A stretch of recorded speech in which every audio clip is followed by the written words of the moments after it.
Okay. Amber says, I'd love some feedback on my About Me page. Okay. Well, do you want to put the link in there in the bottom? Ah, okay. We got it's a Google Doc. Hopefully that works. We'll see. Yeah, it's long. It's a few pages, 4 pages. Okay. So So I'm not yeah, expecting to get through the whole thing, but just I guess some thoughts and guidance on this new area sure. that I'm exploring of focusing on facilitation and Okay. for people who are more social justice-ly minded. Perfect. So, Amber's a part of the membership, which I'll talk about in the shameless plug portion, probably coming up right after this. And one of the things we do in our calls is work on people's copy. We'll just dive right in and work on it. So you can click on the link that she provided and then go into the document. And don't do any editing on the document. But one of the things you can do is you can, if you're not familiar with Google Docs, you can highlight something. And then this little plus box comes up and you click on that and you can add a comment. Hello. And then you hit comment, boom. And there it is. So I invite everyone to go in and I'm going to set a timer for 5 minutes. I'll stop the recording during this time.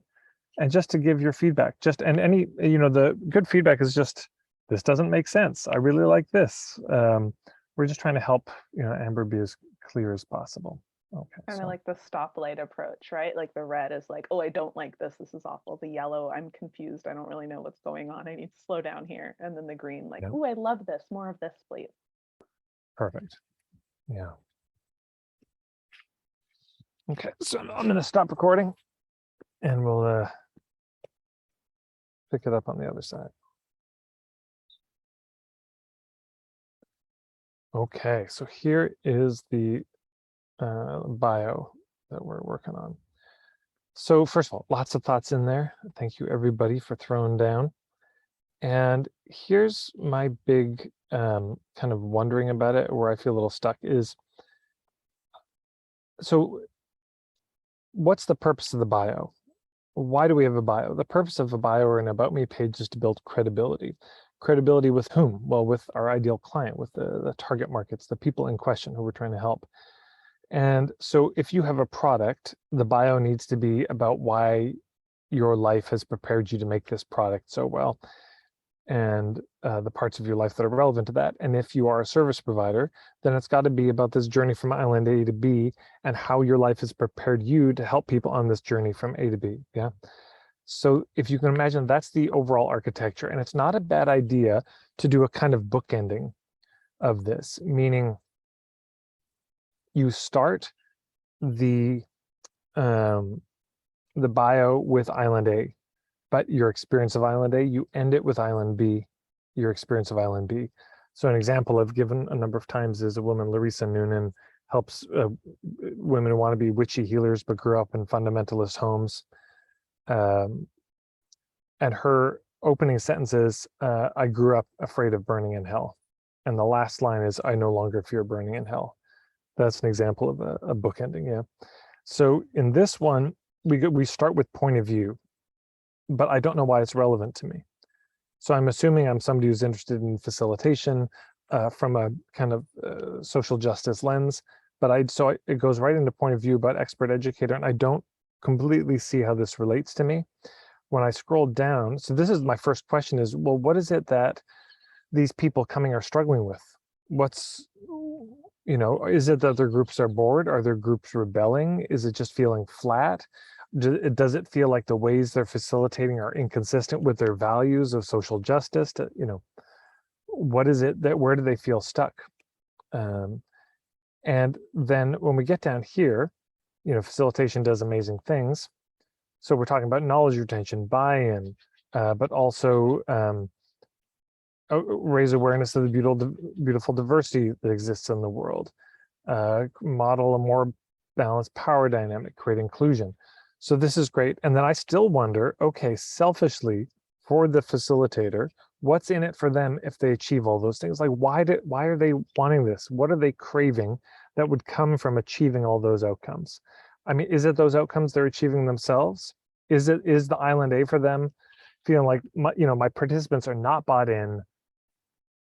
They forget everything right after. Um, I feel like I'm missing all the diversity in the room. The power Yeah. dynamic is so messed up. Okay.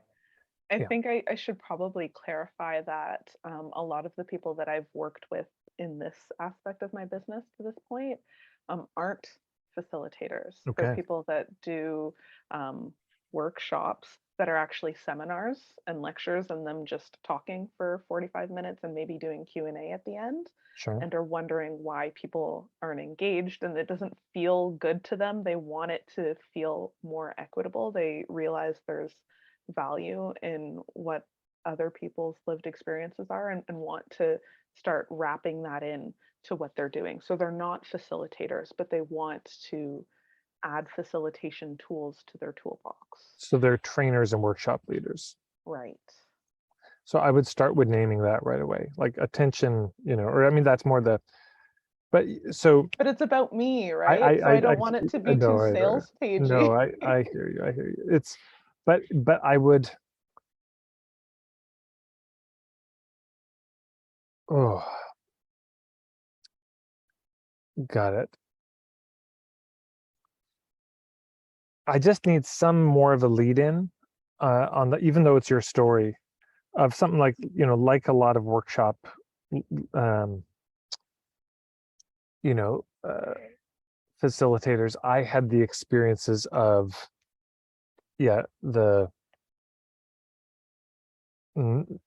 people being bored, my value, my work not being an expression of my values. Um, there's that because I hear, um, let's see, right? Because we start with a kind of diagnosis, but I don't know if that's Island A for them, or if it was, you know, for you, like, because it wasn't a problem until it was a problem. Like, when did this become a problem, the way you were facilitating? What happened that, was it this situation you talk about here where, it kind of went out of control and that was the best thing ever? Yeah, that was when I realized that it could be so much more, it could be so much better, is when I started opening my like, oh, there's so much more richness here that I just wasn't getting. And I think other people maybe come to that in their own way. Hmm. But it had all been just like fun and games and me lecturing and Yeah. sharing my thoughts and hadn't included anything else. And when my mind finally opened, like, oh my God, like everybody else here has so much to add and it could be so much better if they're all contributing. That's when like it I just, see. the world just opened up and I went with it, I rolled with it and things have been so much better and I feel like I'm living in line with my values and the experience is just magical, like not just Mm. for me but for the participants as well. They get so much more out of it, it's so much more fun, it's so much more robust, like it's just unparalleled. Uh-huh. So what is Island A for your people? um they're like leading webinars and people are not engaged and Mm. they know they have really good content that just isn't being interacted with. How do they know that? They feel it. Like like it's just like cameras off, Oh, I see. people not responding to their prompts or people, you can tell people are like emailing or whatever it is that's Uh-huh. going on like virtually, that's what it looks like. And then, in a physical space, um, people just kind of their eyes are glazed over, they're leaned back in the chairs and just not really paying attention or Right. interested, or people don't come back. Right. Yeah. Or they're checking their phone Right. Or like employees aren't engaged and they have retention issues with their staff. All sorts of different things I've seen. okay. So I would start with that. On my About Me page? Yeah, it's like when I used to lead, I remember, for years I led workshops, and in the back of my mind there was this niggling doubt of, that people weren't engaged. You know, I was so prepared, and yet here's what I saw, and here's what I was feeling inside myself. And I couldn't put my finger on it. I just knew something felt off about it. Mm. I would start with something like that because I just think that builds the relevance rather than jumping right into a diagnosis about what an expert educator is. Just to tell us, I mean, so it may just be moving some stuff around. I mean, because, you know, this, I doubted whether or not I was qualified. I imagine they could resonate with that. This is when we start with a story, we want to, especially at the very beginning, we want to start with the things they're most going to connect with. Like, oh my God, me too. I'm going through that thing that this person went through.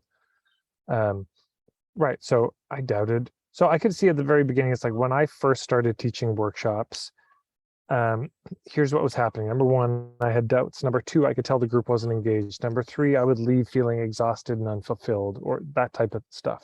Mm. And I might even cut this part here about an expert educator. I might get to that story of the transformation faster. You know, it's like but then one, you know, session, this happened, it all opened up and it was amazing.